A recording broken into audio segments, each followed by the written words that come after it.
Hello, and welcome to today's webinar on educational data mining, turning big data into big gains for your students. My name is Dennis Pierce, and I'll be moderating today's event.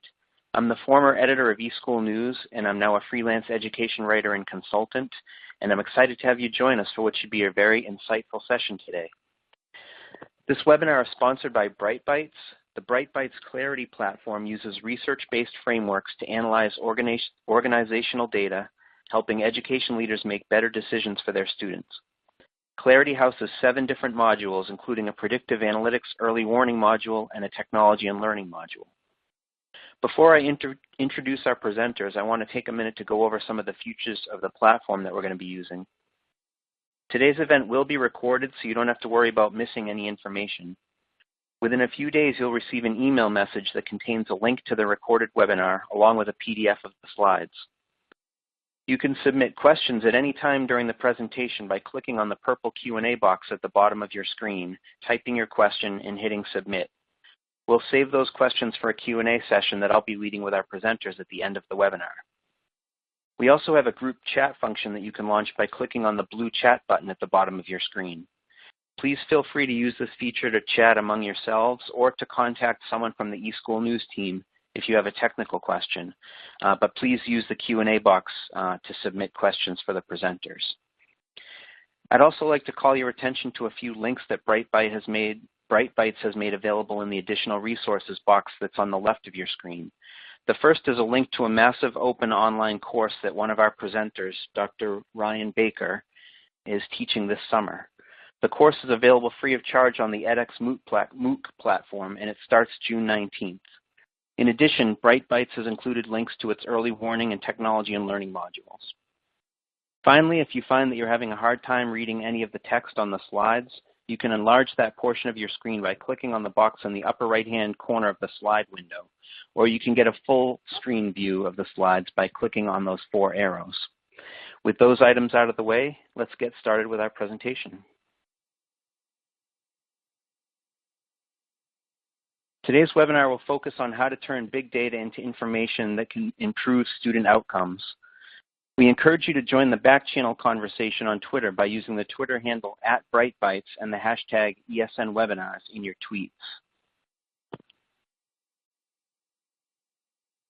Let's meet our speakers for the event. We have 2 terrific speakers for you today, and I'm pleased to introduce you to them now. Dr. Ryan S. Baker is an associate professor at the University of Pennsylvania's Graduate School of Education.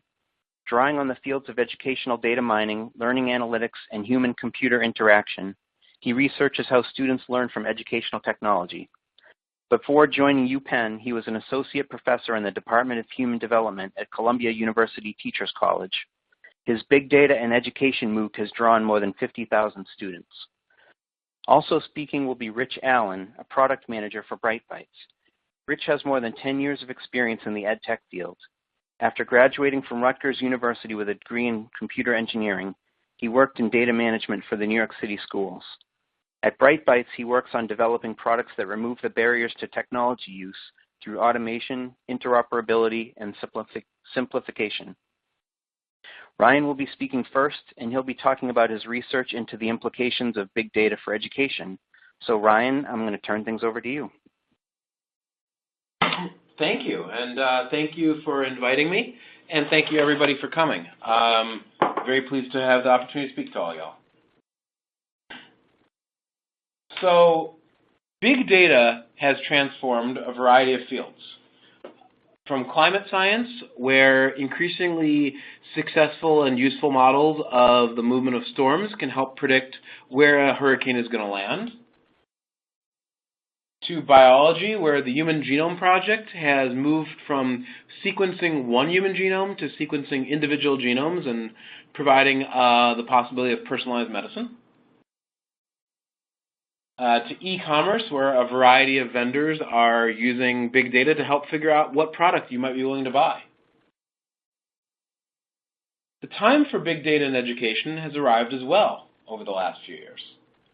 One of the big factors that's making that possible is the increasing use of online and blended learning environments, from online homework platforms which might track what a student's doing in their homework and provide reports to their teacher, to intelligent tutoring systems that might provide at every step of a student's trajectory through learning a curriculum, on-demand hints and feedback about what students are struggling with, to simulations and 3D virtual worlds and games. These environments create a great deal of data because everything the student does is logged, which provides a trace of the student's behaviors and a window of insight into the reasoning behind those choices. We also have increasing degrees of grade data. You see here a visualization from Alex Bowers' work where he visualized the development in grades for a set of students in a school district all the way from elementary school through to college attendance. There's long-term outcome data available nationwide through databases like the National Student Clearinghouse that has a record of where every student in the United States goes to college.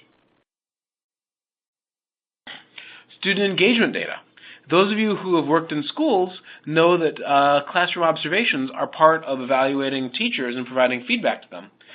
Increasingly, these kind of classroom observations are collected in a fashion that we can also use those data to figure out, for example, which types of pedagogies and which curricula are most engaging to students. Now, this type of data produces a lot more data than we used to see.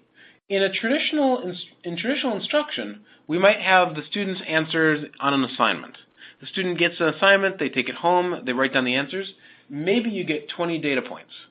By contrast, if you have an hour of online learning, you might have 200 actions the student makes during that hour of online learning. Typing in an answer, asking help, clicking on a video to watch it. And each action might have, say, 50 measured data points about it, leading to 10,000 data points in that hour of data. Multiple orders of magnitude more than we had before. This data ends up in a variety of databases. One of the ones that scientists use is the Pittsburgh Science and Learning Center Data Shop, which has over 30 million student answers in it, and that accounts for over 250,000 hours of students using online learning and blended learning. So, in the past, education and research had to be conducted using small amounts of data, what we could get from assignments or maybe coding a video. Single studies in schools, small numbers of researchers. Nowadays, education research has been really enhanced and sped up by the access and use of large amounts of data and the utilization of data mining methods to find unexpected patterns. Increasingly, researchers don't have to go in the classroom themselves to get really good educational data. They get it out of sources like the PSLC Data Shop and other databases. These trends have led to the development of a new field, which is sometimes called educational data mining and sometimes called learning analytics. There's two competing, but really friendly competing scientific societies, the International Educational Data Mining Society and the Society for Learning Analytics Research, which are focused on the measurement, collection, analysis, and reporting of data about learners and their contexts for the purposes of understanding and optimizing learning and the environments in which it occurs. And the goal of this field is to explore the big data now available on learners and learning to promote, first of all, new scientific discoveries and advance the science of learning. If we can advance the science of learning, we can make a lot of instruction and learning opportunities better. Improved assessment of learners along multiple dimensions, and I'll talk about that in a minute, and real-time support for learners to help improve their learning outcomes. So, I'll talk briefly today about our work to detect student engagement during online and blended learning and how this information is used to predict student outcomes. The work I'll be talking about is in the context of a platform called Assessments. My team has worked with over 15 or 20, but our work with Assessments has probably gotten a little bit further than any of our other work. Assessments is a web-based math tutor for middle school. It provides the student with mathematics questions. It offers multi-step hints if the student is struggling, and if the student gets a wrong answer, it can break down the problem into its component steps and scaffold the student through the process of figuring out the answer. Assessments is being used right now by over 50,000 students a year, including, and you can see, nationwide use, but particularly widely used in the states of Massachusetts and Maine. Now, when kids are using assessments, they might do their homework, and one of the great things about it is it provides data to the teachers right when they need it. So the following morning, the teacher can look and find out, what did the students in general struggle with? What were some of the common wrong answers? And how carefully did students work? Kim Kelly, a teacher in Massachusetts, actually created a really nice video, which I'd be happy to share the link later, of how she uses that to change her pedagogy.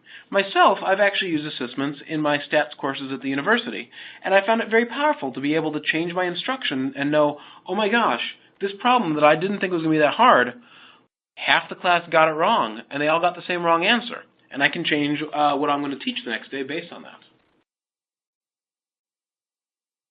Assessments, like many of these online and blended learning platforms, is actually pretty effective at promoting student learning. Honestly, there's a lot of platforms out there now that work pretty well at improving learning, and a lot of it comes just from the fact that if you can give better data to teachers, and at the same time, you can kind of help a student in homework to get immediate feedback and hints, even if it's not nearly as good as a live teacher, the idea can be right now when they're working on the homework, and not 3 days later when they get the grading, is really powerful. So there are multiple studies, including Jeremy Rochelle's recent large-scale randomized controlled trial that involved, I think, about half the schools in the state of Maine, showing that the system leads to better learning. So when my lab started studying student engagement and assessments, we decided to follow recent work that built on. So in early work on studying behavioral disengagement, people tended to focus just on whether the student was on or off task. But in the years since then, we've really started to figure out that how you're on task matters just as much as whether you're on task. Disengagement can manifest in several ways in online learning. The one that's most obvious is when the student's off task. So maybe instead of talking about math, the student is talking to another student about Spider-Man. Or perhaps the student is reading a magazine about Spider-Man. This is probably my son. Perhaps the student, instead of using the online learning, is surfing the web to read blog posts about Spider-Man. Perhaps the student is sleeping. If it's my son, if he's sleeping, he's probably dreaming about Spider-Man. Another important category of disengagement is careless errors, where a student makes an error despite knowing the relevant skills or concepts. They're just not paying close enough attention. Another very important disengaged behavior is gaming the system, where the student attempts to get the correct answers and advance in their curriculum by taking advantage of the software's help or feedback rather than by actively thinking through the material. So for example, a student who's doing a math problem might enter 1 and it's wrong. They enter 2 and it's wrong. 3, it's wrong. 4, wrong. 5, wrong. 6, wrong, all the way up to 48. Finally, the answer is right, they move on. Or if the system gives multiple levels of hints that finally give the answer, which is a good thing because it prevents students from floundering, but some students will abuse that by going hint, hint, hint, hint, hint, type in the answer. Hint, hint, hint, hint, hint, type in the answer. Another important type of engagement is academic emotions, also called affect. Some academic emotions are very positive. So for example, the state of engaged concentration, where you just get completely focused in on what you're doing and kind of time drops away. This is a very positive thing to experience, and it's also associated with very positive learning outcomes. By contrast, boredom is usually associated with negative learning outcomes. Frustration and confusion are a little more complicated. If it turns out that you don't learn if you're never confused, but if you stay confused and become frustrated for long periods of time, that's problematic.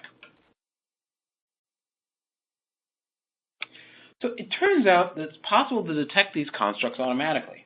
Disengagement and affect can be detected from student interaction with the learning system in real time.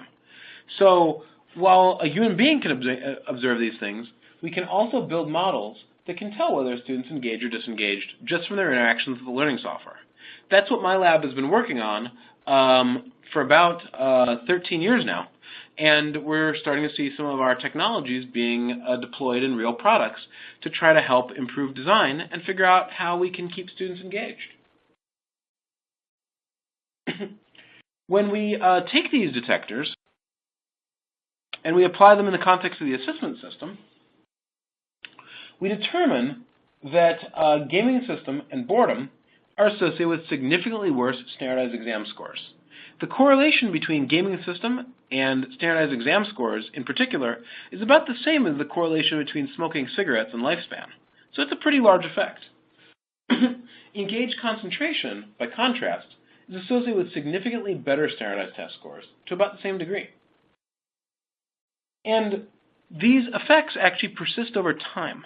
So if we take students' behavior in class in middle school and we use it to predict whether they go to college, that's like 5-6 years later, we can find that gaming system, boredom, and carelessness in middle school math are associated with having a lower probability of going to college years later, whereas engaged concentration and good performance in middle school math online learning activities are associated with a higher probability of college attendance. In fact, we can even go a little further. Gaming the system and carelessness in middle school math in online learning are associated with having a lower probability of majoring in math and science careers when you get to college. So these kind of behaviors are clear indicators of engagement that persists over time. This is useful because we can use these models in turn to understand what aspects of a student's behavior are predictive of college attendance. For example, one student might be less likely to go to college because he's getting confused and then gaming a system. Another student might be less likely to go to college because she's getting bored and therefore getting careless. The kind of interventions you might want for these two students might be very different. A student who's getting confused a lot might benefit from some after-school tutoring, whereas a student who's getting careless might benefit from a discussion about the costs of becoming careless and possibly some support in developing stronger grit. Because ultimately, becoming careless when you know the answer in your math homework may lead you to become careless and get the wrong answer when you're taking the SAT, which can have some real consequences. There's considerable potential to apply these innovations in online and blended learning. My laboratory and other laboratories around the country have worked to develop automated interventions delivered by animated agents that try to get students back on track. Stealth interventions that change the learner experience in more subtle ways by, for example, reducing the difficulty if students are really struggling or providing them hints, or if students are getting bored, finding ways to re-engage them. Reports to instructors also reports to the developers of curricula. One of the projects my lab has been involved in is using our kind of models to determine which content is more likely to bore students. That's in the context of another online curriculum, so that they can then change that content to make it more engaging in general. The ultimate goal is to empower the developers of curricula, teachers, and guidance counselors with data on long-term student trajectories and each student's risk factors, so that when they meet with a student, they can give them the best possible support for being able to develop the skills they need to succeed in their future career. So now at this point, I'd like to hand over the mic to Rich Allen, who will talk a little bit about some related work in the context of Bright Bites. Thanks a lot, Ryan. So just a little bit of my background. I spent the last 15 years working in education, where I wore pretty much every hat you can from a technology point of view, from a technician, fixing the printer in your classroom to being the technology director at the district that I was working at in New Jersey. During that time, it was a really exciting time to be working in education because we went from having a computer lab down the hall or a single computer workstation in a classroom that was quote-unquote the teacher station to when I left the district, every student had one or more devices in a bring your own device environment. But while it was exciting from a shift in technology, one of the things that was even more exciting was happening with teaching and learning and how technology was making that possible. One of the roles that I did in that time was I oversaw all of our data systems. So our learning management systems, our student information systems, our instructional software. And one of the things that I would hear, probably I would say at least once a week, was one of my principals or another supervisor or a teacher would come to me and say, you know, Rich, if only we had more data, we'd be able to make the right decision here. And I was thinking, what are you talking about? We have lots of data. We're sitting on mountains of it. In fact, I just have an order in for more drives because at that time everything was on premises, and so we were really using a lot of data. But as I heard what Ryan was speaking to, and with a lot of what's going on when it comes to educational data, is we've always been data rich. The real thing that we're looking for is the information. And Ryan really walked us through how today we have data at higher levels of fidelity. We have way more of it. It's easier to gain access to. And when we can put that data through the lens of a context, we transform that data into information. And with that information, we can make the decisions that we ultimately are striving to do. It's why joining BrightBytes was really exciting for me, because they were focusing on those challenges that I was facing and doing so in a way that I didn't know was possible, which was really focusing in on the information behind the data. So what we do at BrightBytes is really take this model of transforming data into information and do that at a pretty large scale. In my district, I didn't have Ryan and his team, down the street from me. Some districts have that opportunity. They have a really close relationship with the local university, and they're able to get a lot of that insight and research into what's happening, what's working, what's not working in their environment. But we don't all have that opportunity, and one of the things that BrightBytes does is extend that capability to everyone and make it possible for you to have the same type of research and analysis that we may not have the opportunity for. And the other part that BrightBytes does is to transform that information into something that's really easy and easy to understand and easy to use. Even if we have the information that we need to make the decision that we need to make, if I'm not able to share that with the people that I need to buy into the decision that we're making, I'm not going to get too far. If I produce a report and half of my admin team reads it, they're not going to have my back when I'm going to the board. Alternatively, if we're all in this together and we're looking at this through the same lens, we'll be a lot more successful, have a lot more confidence in the decisions that we're making. The other thing that's just important to talk about the way in which we create this platform, the Clarity Decision Support Platform, is that we focus first on the key challenge that you're facing, identify the research behind that challenge, identify how we can translate your data that you either have already or data that maybe we need to create a mechanism to collect to create that information to make those decisions. And the other thing that's important is to recognize that there's no top of the mountain in the world of education. You get to the top of one challenge, you look over the peak, and there's another mountain in front of you, right? So how do we focus on the challenge that we need to overcome? How do we analyze that challenge? How do we make sure we make the right decision? And then how do we then repeat that? And really, it's a cyclical process that helps us continue to improve over time.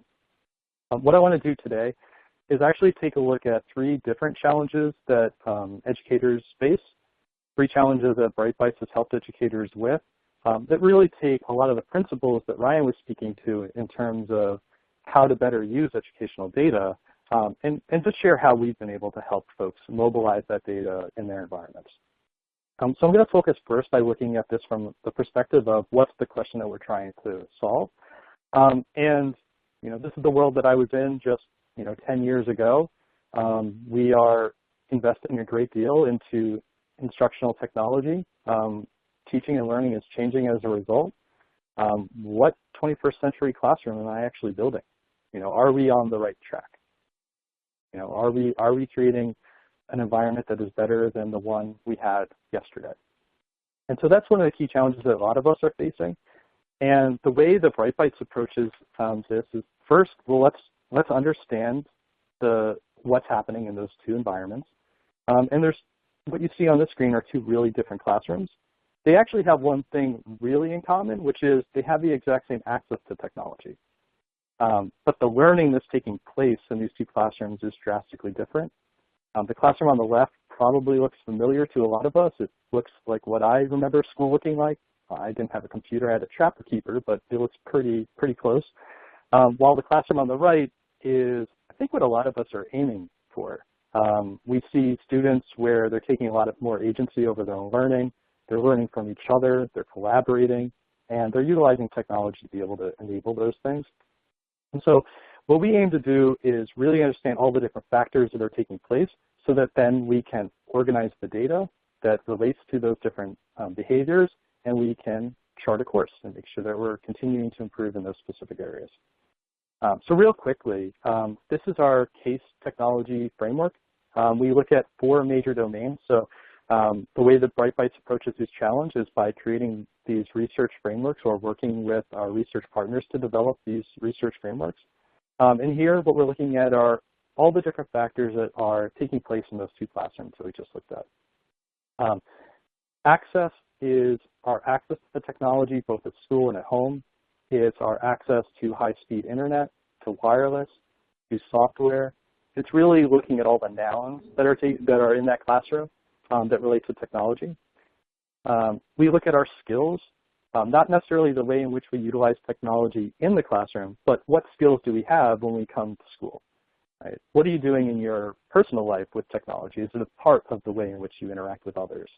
And that gives us a better understanding as to what we can then expect our teachers and students to be able to do in the classroom. The third domain is the environment, which is what culture are we actually creating? What's the climate that we're creating around technology and learning? When I have a observation of my classroom, afterwards, do we talk about the way in which I utilize technology with my students or the ways that students utilize that technology with each other? Really, have we embedded this into our culture? So we look at things like our 3 Ps, or practices, policies, and procedures. What about the different types of support that we have? Not just break-fix support when the projector breaks, but support for instructional techniques and ways to leverage that technology, like instructional coaches and things like that. And if you think about access, skills, and environment as being these major domains that are our independent variables, we can make decisions, pull our levers, put investments into these different areas, from professional learning time to maybe investments into an updated wireless network. They all influence what's happening in the classroom, and that's why we're all really here, right? How are students using technology? Are we amplifying the use of the 4 Cs? Are students taking more ownership over their own digital citizenship, and contributing to digital citizenship of others? And just what does the learning environment look like now that we have implemented this kind of technology? So we start from that framework, and then we mobilize the data and align it to that research to make it really easy to understand and utilize. So this is just a dashboard that one might see if they're utilizing this tool, where they can actually see from a level of maturity where they are. We can see access is really, really high here. Skills and their environment are quite high as well. The classroom is continuing to grow and emerge. Here we're in that level of proficiency. We see some of their areas within are really high. But we can also find within here some of our gaps that we may want to focus on. Well, I actually want to talk about a really specific example of one of the folks that we worked with on their own technology reality and what they learned from that. So Jessamine County in Kentucky, in 2013, they had gone through a really huge push of technology. They were increasing the amount of access that students had to technology, the access that teachers had to technology at a rate that they had never seen prior. And they recognized that they wanted to have a better visibility into what's actually changing now that they have this, what do they need to work on. And so they leveraged the case framework and the Clarity platform and really honed in on this one particular data point, among others, but I want to highlight this one. One of the powers of having this common research framework is that you can also then benchmark your own environment against that of others. Say, look at this in the greater context. So in this example, Jessamine looked at their teacher-reported time spent on professional development related to technology, how that related across the larger state of Kentucky. And what they were able to see was they were actually falling a little bit behind in 2013. Teachers had more access than ever to these tools, but they didn't know how to actually utilize those effectively in the classroom. And they didn't have enough opportunities to continue to grow in that area. So they saw this as a problem, and they saw it as an area of focus. And they spent a lot of time in developing more programs and more availability for programs for teachers to learn in these really important ways. And just a few short years later, what they saw was a dramatic shift in their growth and the opportunities that were reported from teachers in terms of their access to professional learning. In this picture, the solid line represents Jessamine and the striped line represents the state.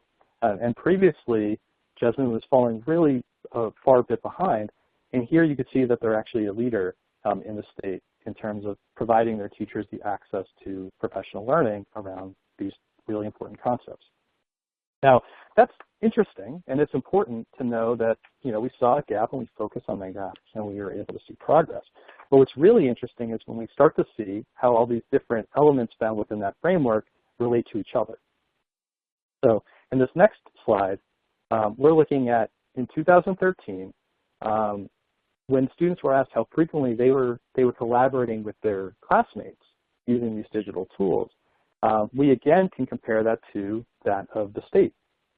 And we can see, particularly here, this pink section, we see that across the state, 31% of students reported that they never collaborated with their colleagues, their peers, their classmates using these tools. Yet in Jessamine, that number was considerably greater. Now, while professional development was the focus and it was the area that they saw as the greatest need, what's great is when you look at the progress of this data point over that same period of time. So they pulled that lever on the environment. We needed to increase our professional learning, and what we saw was that transference of teacher skills with technology, student skills with technology, into greater use of the 4 C's, in this case, collaboration. Really, really cool story, and really highlights the power not only of being able to organize your own data, but be able to organize your data in a greater context, be able to see where you may be able to identify key strengths or gaps and be able to prioritize those. I'm going to switch gears and actually then take a look at another challenge that we face in our schools. And this one takes a pretty different approach to the data, but the underlying principles are still the same. We're going to see a lot of the same patterns from a lot of the things that Ryan was speaking to in terms of how we organize this higher fidelity data. How do we ensure that every student has the same opportunity to be successful and that they're on the right path towards graduation? It's something that we are one of the things that we're always thinking about working in schools. And the short answer is you identify the students who are at risk, and you hopefully do that really early. You enroll them into the services that they need, and you make sure that the students are successful in those services. That's the short, simple answer. We know that the nuance there is trickier, right? How do we make sure that we're identifying the students that meet that risk? There's the two most well-known ways of doing this are through these 2 different models of early warning system. They're both well-known. I think that the distribution of those that are actually in use probably favors the threshold model quite a bit. These are the 2 major models. You have your threshold model and your predictive model. So threshold, this is your checklist, right? This is the checklist that looks at various risk factors that there may be for a student. So let's say that one of those factors might be attendance. And if a student hits the 10th absence, we would want to be alerted that we might need to take a look at the student and maybe provide service for them. Challenge with some of these systems is that they often look at individual factors one by one, and they hit a specific threshold. Oftentimes, that threshold is the same for every single school, so they're kind of a one-size-fits-all, which isn't necessarily how schools are, right? The reasons for risk might be really different for one school to another. And they tend to identify students who aren't at risk, as a false positive, or actually miss students that do have factors of risk that should be reviewed. So there's a couple of different factors that are, threshold systems are great if you have one, but there's things that we can do to actually improve upon that that makes that data smarter. And that's what we do with the predictive model. A predictive model looks at all the factors of risk together in a model. That model is actually created by looking at your particular organization. So it's, think of it as a tailored suit, so to speak. And because of that, it provides higher levels of confidence in terms of accuracy with identification of students. And it also can do so earlier. So we think about that first bullet point of identify students at risk early. The predictive model has a lot of advantages to the threshold. And I want to highlight that with a quick example here. This is a student. His name is Jack, and he's a 5th grader. And what we look at here is just a number of different factors that we might want to be looking at if we're thinking about how successful or is Jack on the right track towards graduation. And we could see his student data over the last 12 months. We could see his attendance rate. We could see maybe he has a couple of minor incidents. We could see his academic progress here.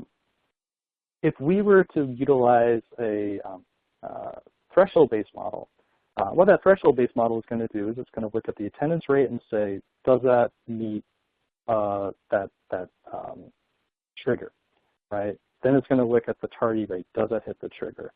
And when we apply that predictive model to Jack, we actually find that when you evaluate each one of those factors one by one, none of those actually trigger the student as being at risk. Now, we as humans may look at Jack's profile and say, I think there might be something going on here. Ryan spoke to this as well, which is, sometimes we as humans can see this thing that the model doesn't see, but how do we actually apply that at scale? And that's when we really want to utilize smarter models, like the predictive model. So looking at the same data, the same student, and we apply the predictive model, what we actually see is that we look at the combination of factors, a model that was built by looking at the history of this particular school and what other 5th graders and their behaviors looked like at this particular school, we actually find that this student is not just at risk, but they're at a high level of risk. And if we can identify Jack in 5th grade and identify the factors that are contributing toward that risk, we can actually put him into service programs and interventions that will help him, and actually be able to monitor that over time. So it really highlights how important having the right model is when you're looking at this educational data, like the case in Jack. And when we talk about the multiple factors, I just want to highlight real quickly here, this is the early warning framework. This is through our work with Mason Education. Mason Education has been studying the factors of risk for decades. They've done incredible work, and we're really happy to be working with them on this. Here we can look at just how comprehensive this is. And keep in mind that the factors of risk at Jack's school versus the factors of risk at your school may be very different. It's important that we look at this combination of factors to best understand that, be able to predict that risk.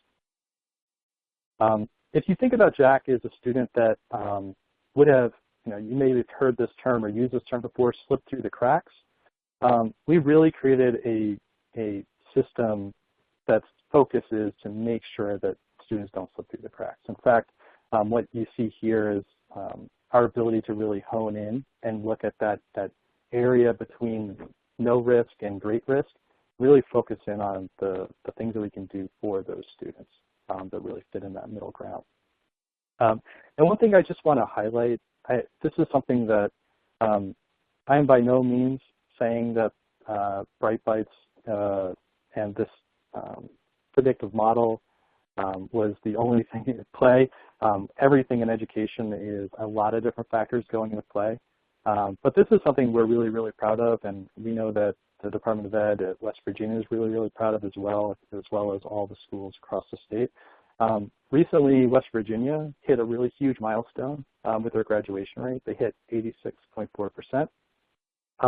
What actually makes this even more incredible is that just 6 years prior, they were just at 75%.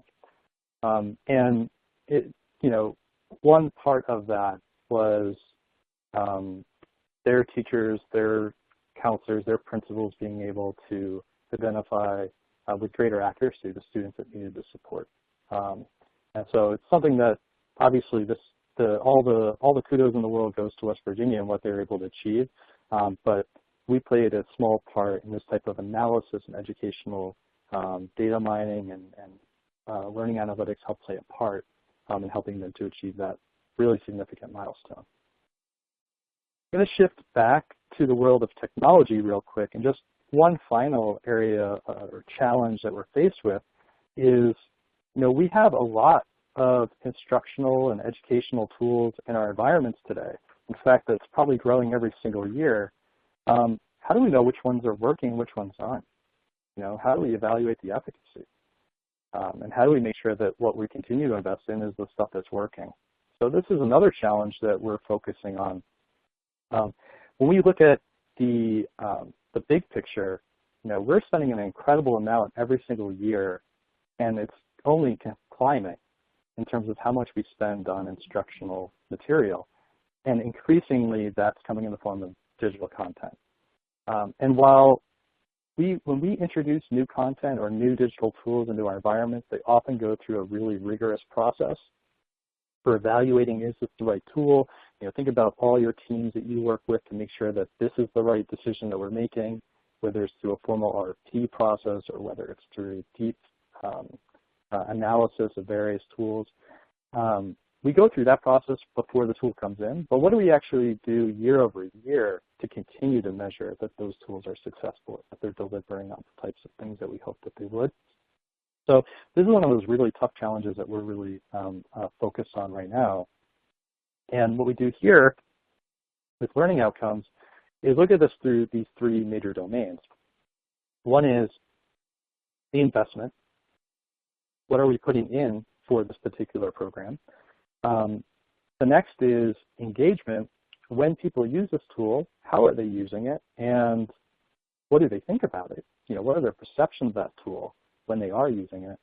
And then finally, what is the observed impact on things like achievement or other outcomes that we'd be interested in? And I just want to highlight how looking at these three things together actually helps us inform the decisions that we may make. So if we're looking across our supplemental math tools, for example, I see 4 of the tools here, and I'm looking at the impact, the engagement, and the investment all together. When I look at a great math tool, I see it's having a considerable impact, its engagement is off the charts, and its investment is quite low. I mean, that's the trifecta. That's what we're all looking for. We're getting a lot of return on our investment, and people are really excited when they use the tool. When we look at the next tool down, real-world math tool, we see that the impact is quite high. It's actually just at the same level as great math tool. It is a greater level of investment, and the engagement is considerably lower than we found with the previous tool. Now, that could be for a number of different reasons. But by looking at it from this perspective, we get to then drill in, dive in deeper, and better understand, well, what's going on here? We don't want to simply make a financial decision. We want to make a decision that's based on understanding all these different factors at play. So is it simply that we don't have enough professional learning and people don't know that the tool is available to use? Or are we recognizing that this is really effective for a population of students and maybe not for the entire school? Maybe we want to lower our commitment and investment into the tool to really just focus on that group. And the other part here is, one of the hardest things for us to do in schools, it was one of the hardest things for me to do when I was working in schools, was to take something away, to take a service away. Because in doing so, that someone will be hurt, right? It's what makes these decisions hard. We're doing this because we want to maximize the effects we have. We have our shrinking budgets and more needs than ever. How do we make sure that every decision we're making is having the maximum impact? Because we do, at times, need to take things away, it's best if we have the data behind that and the information behind that to really support that decision. So having this type of organized educational data around these decisions can even make those harder decisions easier because you have the support and the buy-in as to why we had to make that decision in the first place. So I just wanted to introduce a couple of the different types of challenges that BrightBytes is tackling and the ways in which we tackle those challenges.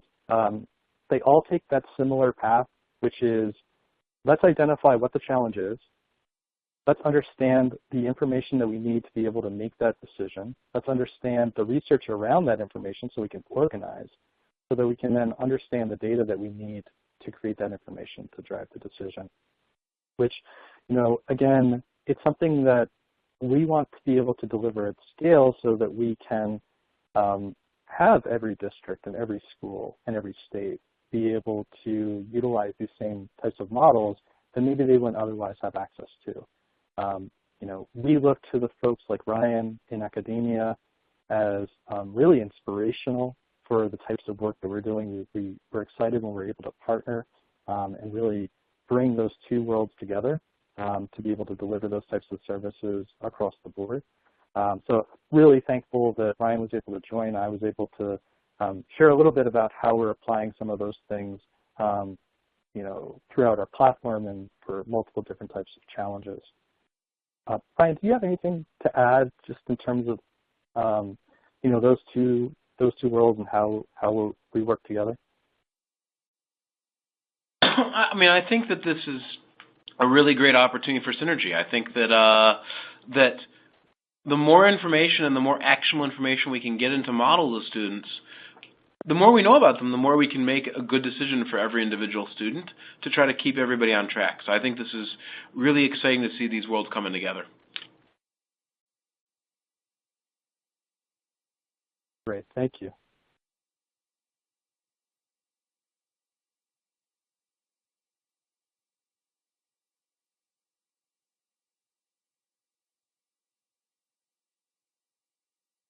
Thank you, Rich, and thanks to Ryan as well. Rich, I just wanted to make sure that before we get into the Q&A session, is there anything else that you wanted to add, or are we ready to jump into questions from the participants? Yeah, no, I think that we're just about ready to jump into the Q&A. Okay, great. Before we get into that, I just want to remind everybody that you can learn more about the BrightBytes early warning learning outcomes and technology and learning modules that Rich was talking about, as well as how to develop a personalized data analysis solution by visiting www.brightbytes.net. There's also links to two of those modules directly in the additional resources box to the left of your screen. And if you hadn't submitted a question through the purple Q&A box at the bottom of your screen yet, it's not too late to do so. So now we're going to start the question and answer portion of the session. This first question is for Rich. Does BrightBytes work with research partners to develop the frameworks that you were talking about? And if so, can you give a few examples of those research partners? Oh yeah, absolutely. It's one of the things that's actually most exciting. When we had first come out with the technology and learning framework, that was one that we had developed internally with our own research team. And a lot of schools wanted to utilize that work and came on. What was really exciting was it wasn't just schools that were reaching out to us, it was also researchers. They reached out to BrightBytes and said, we really love what you're doing and how you're able to bring your work to so many people. How can we work with you as well? That's really created a lot of great opportunities. Just a couple of the people that we've worked with, I mentioned Mason Education for early warning, really being able to take their research around the predictive models and be able to apply that at scale. Other examples are, McCrell, working with them on the leadership framework, better understanding the traits and characteristics of leadership and how we can be stronger leaders and really lead better avenues of change and change management within our organizations with initiatives that we drive. And then we also work with other folks, people that are experts in particular areas. So If you're an educational service agency, you've likely heard of or worked with Susan Leddick. Susan Leddick is just a pioneer with educational service agencies, and they're a strong partner of ours as well across the country. So working with her to be able to develop the tools that are best suited for service agencies across all of our states. Great, thanks. This is a question for Ryan. Has your research uncovered any suggestions about how to intervene if students are exhibiting off-task behaviors or negative effects? Yeah, there's been quite a bit of work on this, actually. I think a couple comments. One is that you may have noticed that I didn't talk about off-task behavior being associated with negative outcomes in the long term. That's because actually in modern blended learning curricula, it's not as big a problem as it was in traditional curricula. Certainly you don't want a student to be off-task the whole class, but taking a short break can actually be a positive thing. By contrast, behaviors like gaming the system have very strong negative correlations with outcomes, and there are several approaches that you can use. One of the more successful approaches, work by Ivan Arroyo at Worcester Polytechnic, is to actually talk to students about how much they've been gaming the system and what the kind of consequences might be for their outcomes. Like communicating to students that this is not just something that kind of gets you through it and you're done, but actually kind of hurts your progress and matters more than you think, seems to actually work. Great, thanks. This is a question for Ryan. When I think of big data, I often think of data warehousing and analytics tools that pull data from the same. Any guidance or thoughts into the pros and cons of taking that approach? What are your thoughts on that? I guess I'm not sure what that's in contrast to. I mean, if data warehousing and querying is in contrast to having some sort of good platform that like teachers and guidance counselors and school leaders can actually look at and understand, I tend to think that we can't expect those people to be data scientists, as much as I try to teach that. If it's in comparison to just having it in an Excel spreadsheet somewhere, or like some really ad hoc solution, well then yeah, data warehousing is a lot better. Like being able to make sure that your data is actually going to be around when you need it and that it has kind of high quality is really important. It's good to get away from the era where like all your school data was sitting in like one filing cabinet or one computer, and if the room floods, boy, you're in trouble. Right. Thanks. This is a question for either presenter, but Rich, maybe you can tackle this first. How do you deal with the legal aspects of using sensitive data, and how can we get institutions to share some of the information with teachers instead of teachers being passive participants in the process? Yeah, so obviously this is an incredibly sensitive area, and it's one that we need to be really careful with every work that we do. We need to deeply understand who needs this data and for what purpose, and really create our models of privacy and security around that. You know, I think that it's just a natural extension of having access to lots of data, that it can be, lots of data could be clumsily leveraged, and it can be really tactfully and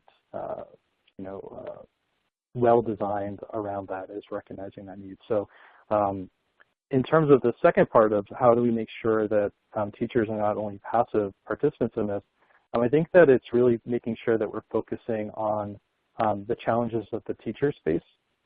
So going back to what I was saying with focusing on the challenge first, if we're focusing on the challenge for how do we create a strong culture of technology and learning across our district, that might not be the same challenge question that a teacher would be facing. They would probably be facing something that's more related to their work with their teams and their work with their students and their work with parents.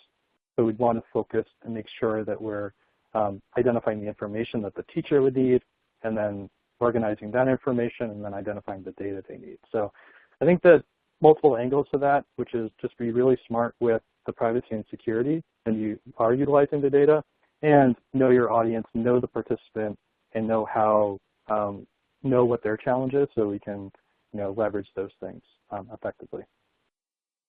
Yeah, good points. Thanks, Ryan. Did you have any thoughts on that question as well? Honestly, I thought Rich's answer was fantastic. I'll just add one point.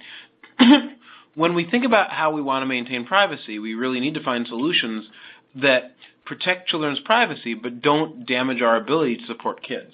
There was another question on the Q&A on how is this being used as RTI, response to intervention. And actually, big data, I don't know if BrightBites has had a different experience, but big data in education hasn't done as much to support kids with disabilities as it should. And part of the reason is because in the United States, data on disability is considered so sensitive in many cases that researchers can't find out which kids have disabilities or which disabilities they have. There may be privacy-protecting reasons for that, but what it means is if we don't have the data, we can't do the research to find out how we can help these kids as well. So it's made it a lot harder for big data research to benefit kids with learning disabilities or behavioral disabilities the same way as students who are not diagnosed have been benefited. Okay, thanks. Somebody asked Rich about the sources of data for the BrightBites modules. What types of systems you're able to pull data from? Is it anything web-based or certain platforms? How does the data get into the system to be able to analyze it and make use of it?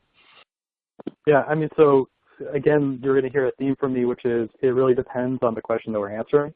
But given that, we have multiple ways of capturing data. We don't capture the data for the sake of capturing data. We capture the data for the sake of answering that particular question if that data is necessary for that. But we have the ability to connect to student information systems. We have the ability to connect or capture data from web activity. We have the ability to capture data from questionnaire responses and any combination of those sorts of things. So there's a lot of ways. Publicly available data is another way. So there's a lot of different streams of data that we utilize. But again, it really comes down to what is the data that we need to answer the core question. Thank you. Great. Somebody asked a question, and Ryan, you answered in the Q&A box, but it might be useful for everybody to know. The assessment program that you mentioned in your presentation, how can people access that? So it's assessments, not my term. I had nothing to do with that term. It assesses while it assists is the idea. So if you go to www.assistments.org, you can get access for free. It's funded by the National Science Foundation and U.S. Department of Education, and any kid and teacher in the United States can use it. That's terrific. Thank you. Unfortunately, we're running short on time, so I think that will conclude the question and answer portion. But if anybody submitted a question through the Q&A box and we did not have a chance to address it, somebody from BrightBites will be in touch with you directly to answer your question. And I would encourage everybody, again, to check out Ryan's MOOC on big data in education that begins June 19th. As well as the modules that BrightBites has linked to in the additional resources section. So I'd like to thank our speakers again, Ryan Baker and Rich Allen, for a fascinating presentation. And I'd like to thank all of the audience members for joining us today. Just a reminder that you'll receive an email within the next few days that contains a link to the recording of this presentation along with the slides. So thanks again for participating and have a great day. Thanks. Thank you all. Thank you.